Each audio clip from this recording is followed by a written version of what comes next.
बघा प्रश्न काय. कंसात 2+3 गुणाकारामध्ये 5+3 भागाकारामध्ये 1/2.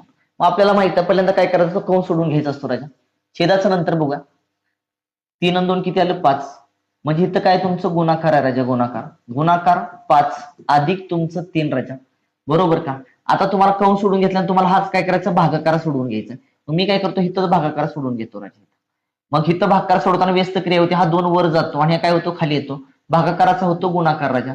म्हणजे काय आलं तुमचं 3 दोन्ही किती, इथं तुमचं 3 दोन्ही किती आलं राजा, 6 आले 6.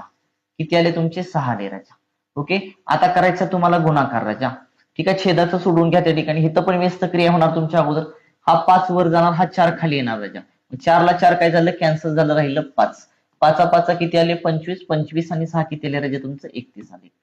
इथं पण 5 25. 25 आणि 6 किती आले 31. 31 छेदामध्ये किती आलं 31. 31 ला 31 कॅन्सल झालं म्हणजे उत्तर किती आलं मित्रांनो, 1 आलं.